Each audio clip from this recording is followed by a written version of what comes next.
എൻ്റെ പ്രിയ വിദ്യാലയമാണ് Thenhipalam AUP school. വിദ്യാലയത്തിൻ്റെ മഹിമയും പെരുമയും ഉയർത്തിപ്പിടിക്കാൻ ഞാൻ പരമാവധി ശ്രമിക്കും. അതിനായി സ്കൂളിലെത്തിയാൽ ഏറ്റവും നല്ല അച്ചടക്കവും അനുസരണയുമുള്ള കുട്ടിയാവും. അധ്യാപകർ പറയുന്ന കാര്യങ്ങൾ, പ്രത്യേകിച്ച് പഠന കാര്യങ്ങൾ ഞാൻ കൃത്യസമയത്ത് തന്നെ ചെയ്തു തീർക്കും. പ്രതിജ്ഞ എല്ലാവരും കേട്ടല്ലോ അല്ലേ? ദിവസവും നമ്മൾ കേൾക്കാറുണ്ട്. കേട്ടാ പോരാ, ഇത് നിങ്ങൾ ശ്രദ്ധിക്കാറുണ്ടോ പറയണ കാര്യങ്ങള്? എന്നാ നോക്കട്ടെ, അതിൽ എന്തൊക്കെ കാര്യങ്ങളാ പറയുന്നത്? അച്ചടക്കം, പഠനം. അപ്പോഴേ ശുചിത്വത്തിനെ കുറിച്ച് എന്താ പറയുന്നത് ടീച്ചറെ? ഉച്ചഭക്ഷണം പാഴാക്കരുത് എന്നല്ലേ? ഉച്ചഭക്ഷണം പാഴാക്കരുത്. ടീച്ചറെ, ഉച്ചഭക്ഷണം പാഴാക്കുക? മോനെ, ഉച്ചഭക്ഷണം പഴമാക്കുന്ന കാര്യമല്ല പറഞ്ഞത്. എന്താ പറഞ്ഞത്?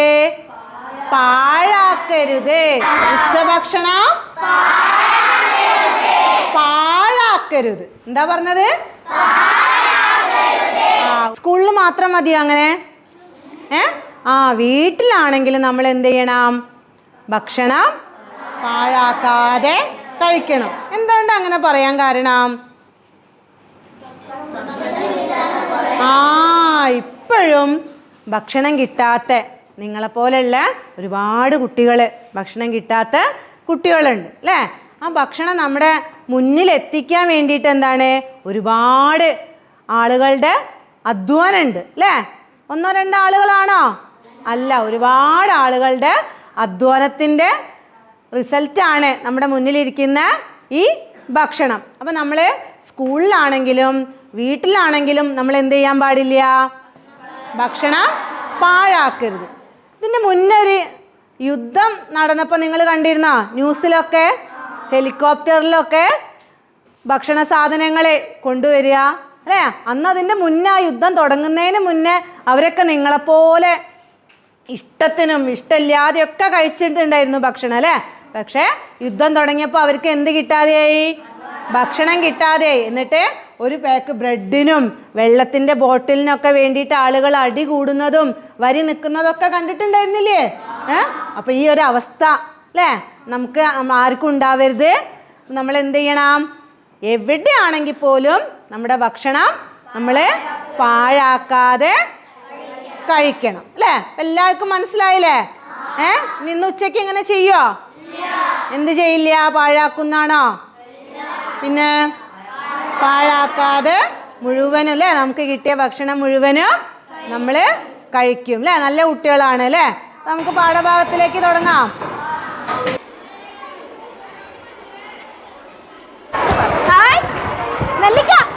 നെല്ലിക്ക തിന്ന് വെള്ളം കുടിച്ചാൽ നല്ല മധുരം ഉണ്ടാവും.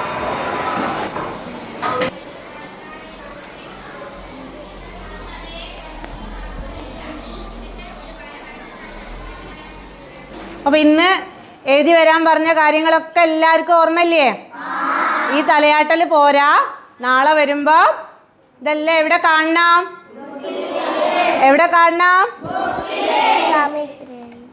എന്താ അവിടെ വർത്താനം ഞാനിവിടെ പറയുമ്പോ? എന്താ കാര്യം?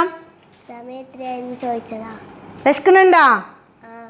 ഉച്ചഭക്ഷണത്തിന് സമയമായില്ലേ? അപ്പൊ രാവിലെ ഞാൻ പറഞ്ഞ കാര്യം ഓർമ്മയുണ്ടോ?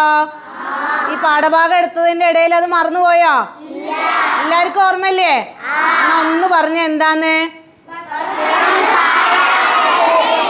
ഓക്കെ, എന്നാല് ബുക്ക് അടച്ചോളൂ.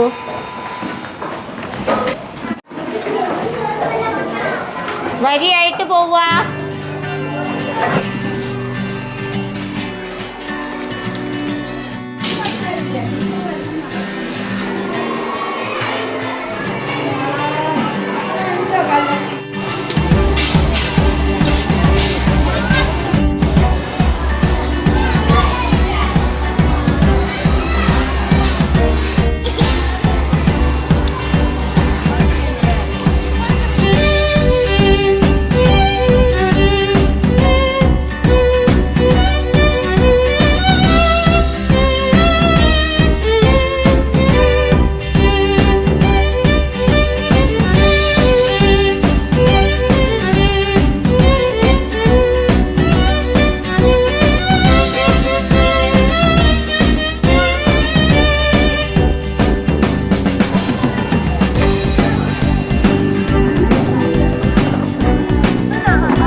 വന്നേ? നമുക്ക് വിശന്നിട്ട് വയ്യ മക്കളെ, അതാണ് ഞാൻ അങ്ങോട്ട് വന്നത്.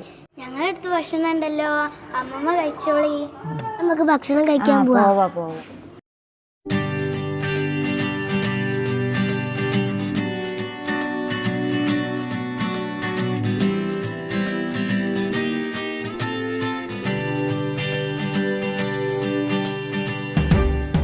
അമ്മമ്മക്ക് സ്റ്റെപ്പ് കയറാൻ ബുദ്ധിമുട്ടല്ലേ, ഇവിടെ നിന്നോളൂ, ഞങ്ങള് ഭക്ഷണം എടുത്തിട്ട് വരാം. ശരി.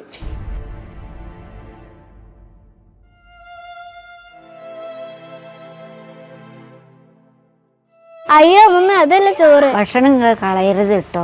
എത്ര ആൾക്കാർ ഭക്ഷണം ഇല്ലാതെ കഷ്ടപ്പെടുന്നുണ്ട്, പട്ടിണി കിടക്കുന്നുണ്ട്. ഈ അമ്മമ്മ എത്ര 2 ദിവസമായി ഭക്ഷണം കഴിച്ചിട്ട്. അമ്മമ്മ എത്ര നേരമായിട്ട് ഭക്ഷണം കഴിച്ചിട്ടില്ല. നിങ്ങൾ ഒട്ടും കളയരുത് കേട്ടോ. ശരി അമ്മമ്മ, ഞങ്ങൾ ആരും ഇനി ഒരു പറ്റ് പോലും പാഴാക്കൂല. നല്ല മക്കള്.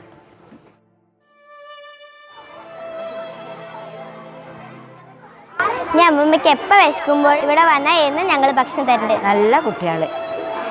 അമ്മമ്മ, ഞങ്ങൾ വാർഷികത്തിന് വീട്ടിൽ നിന്ന് കുറച്ച് പൈസ കൊണ്ടുപോകുന്നുണ്ട്, അത് ഞങ്ങളെല്ലാവരും അമ്മമ്മയ്ക്ക് തരാം കേട്ടോ. വാർഷികത്തിന്റെ പൈസ ഞങ്ങൾ നാളെ കൊണ്ടു കൊടുത്തുണ്ട്.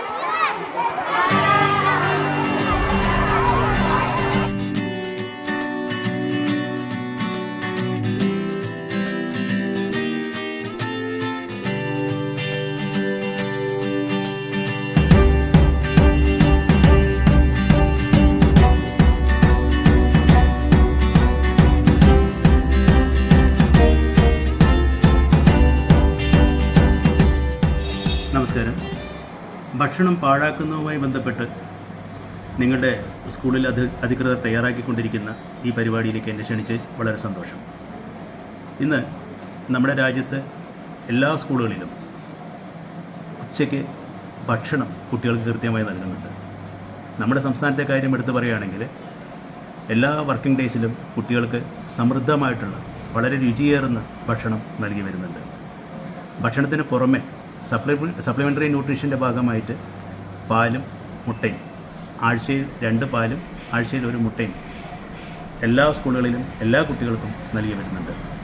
പക്ഷേ ഞാൻ പ്രധാനമായിട്ടും നിങ്ങളുടെ മുന്നിലേക്ക് എത്തിക്കേണ്ടുന്ന ഒരു വിഷയം എന്താണെന്ന് വെച്ചാൽ ഭക്ഷണം പാഴാക്കുന്നതുമായി ബന്ധപ്പെട്ടുള്ള കാര്യം പറയുന്നതിനാണ്. ചില സ്കൂളുകളിലൊക്കെ ഞാൻ ചെല്ലുന്ന സമയത്ത് കാണുന്നൊരു കാര്യം, അവിടുത്തെ വേസ്റ്റ് ബോക്സിൽ ഇഷ്ടംപോലെ ഭക്ഷണം പാഴാക്കി അത് അവിടെ ഡംപ് ചെയ്യുന്നതായിട്ട് കാണുന്നുണ്ട്. എങ്ങനെയാണ് ഇത്രയും അധികം ഭക്ഷണം നമ്മൾ പാഴാക്കി കളയുന്നത്? വളരെ വിഷമം തോന്നുന്ന ഒരു സന്ദർഭമാണത്. അപ്പോഴാണ് ഞാൻ നമ്മുടെ ലോകത്തിലുള്ള മറ്റു രാജ്യങ്ങളെക്കുറിച്ചൊക്കെ ഈ അവസ്ഥയെക്കുറിച്ചൊക്കെ ഞാൻ അന്വേഷിക്കുന്നത്. അപ്പോൾ ഐക്യരാഷ്ട്രസഭയുടെ global report on food crisis 2025-26 ആ റിപ്പോർട്ട് പ്രകാരം ഏറ്റവും കൂടുതൽ കുട്ടികൾ പട്ടിണി മൂലം മരിക്കുന്ന രാജ്യങ്ങളാണ് Sudan, Gaza, Yemen, south Sudan, Ethiopia, Somalia തുടങ്ങിയ രാഷ്ട്രങ്ങളൊക്കെ. UN-ൻ്റെ പോഷകാഹാര വിഭാഗമായിട്ടുള്ള യൂണിസെഫ് പുറത്തുവിട്ട റിപ്പോർട്ട് പ്രകാരം ഓരോ 10 സെക്കൻഡിലും ഒരു കുട്ടി നമ്മുടെ ലോകത്ത് മരിക്കുന്നുണ്ട്. മുകളിൽ പറഞ്ഞ രാജ്യങ്ങളിലാണിത് കൂടുതൽ. ഈ കുട്ടികൾ മരിക്കുന്നതിന് കാരണം ഭക്ഷണം കിട്ടാത്തതുകൊണ്ടും അല്ലെങ്കിൽ കിട്ടിയ ഭക്ഷണത്തിൽ പോഷകാഹാര കുറവ് മൂലവുമാണ് ഈ കുട്ടികൾ മരിക്കുന്നത്. ഈ സാഹചര്യം നമ്മുടെ രാജ്യത്ത്, നമ്മുടെ സംസ്ഥാനത്ത് ഇല്ല. അത് വളരെ നമുക്ക് സന്തോഷം നൽകുന്നൊരു കാര്യമാണ്. അപ്പോൾ കൊച്ചു കൂട്ടുകാരായ നിങ്ങളോട് എനിക്ക് പറയാനുള്ളത്, ഭക്ഷണം നിങ്ങൾക്ക് ആവശ്യമുള്ളത് മാത്രം വാങ്ങുക. നിങ്ങൾ വയറ് നിറയെ കഴിച്ചോ, ഒരു കുഴപ്പമില്ല. പക്ഷേ നിങ്ങൾ വാങ്ങുന്ന ഭക്ഷണം ഒരിക്കലും അത് പാഴാക്കി കളയരുത്. കാരണം നിങ്ങളെപ്പോലുള്ള അനേക ലക്ഷം കുട്ടികൾക്ക് ലോകത്തിൽ ഭക്ഷണം കിട്ടാതെ വരുന്നൊരു സാഹചര്യമുണ്ട്. അതുമൂലം അവർ മരിക്കുന്ന കാര്യം ഞാൻ നേരത്തെ പറഞ്ഞു കഴിഞ്ഞു. ഈ കാരണവശാലും നമ്മൾക്ക് ലഭ്യമായിട്ടുള്ള ഭക്ഷണം പാഴാക്കി കളയരുത്. Thank you.